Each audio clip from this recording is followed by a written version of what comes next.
why don't we talk about what shifts when someone moves from living in survival mode to consistently overthinking, overfunctioning. You mentioned people pleasing. That's really what got me thinking about the book, because there's so much in there about comparison, people pleasing, that inner critic, all the things that we've talked about today are in there, to a place of self-trust and balance.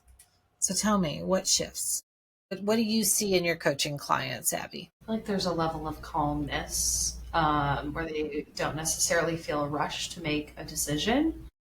They like give themselves the space to really think through what the best choice is for them.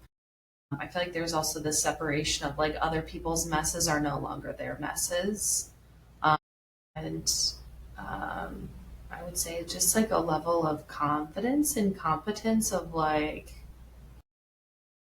being I think you've said this, like being kind with your words and ruthless with your decision making.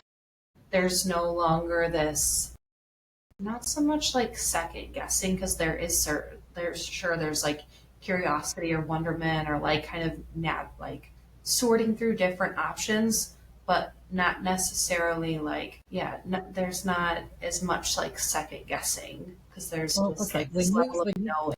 yes, because when you've gotten to that place that you're debilitated in decision making and you are stuck in that second guessing mode, then you know the critic's in the driving seat.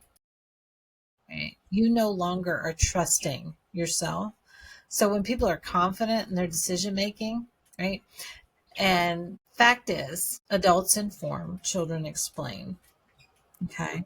So if we're over explaining, oversharing, that's telling us that's a trauma response. That's a childlike behavior. That is us seeking approval. So when we notice those behaviors and we know people are still working through their stuff, people that can confidently say, no, I'm not available tonight, maybe another time. I've thought about it. That job opportunity sounds fabulous. It's not a fit for me, Yeah. right? Or, Go on a date with somebody, oh, they were nice, but not for me. right. We're not values aligned. So Yeah. nice guy, but I just don't see it. Or nice girl, but I just don't see it. We do this in dating. I'm glad you brought that up. We do this in dating. We'll say, oh, I don't really want to tell him, dot, dot, dot. Or we don't want to tell her, dot, dot, dot, until we've been seeing each other a little bit longer. Why? Because we want them to be emotionally invested so that maybe they'll come on board with our way of thinking instead of, I am confident in the fact I do not want children, you know, and I want that to be a conversation that is upfront, because I want that person to know that if they do want kiddos, although they may be great, I'm great, we, might have a ton of fun together, we're not values aligned. And I'm not going to ask them to not do that. And To I'm not not going be to, that. I hope that they won't ask me to compromise my value system. But that takes a lot of confidence, a lot of groundedness, that feeling of sureness in who we are, that I don't have to latch on to the first person that I go out with, that it's okay, that it's not okay, that we weren't a fit.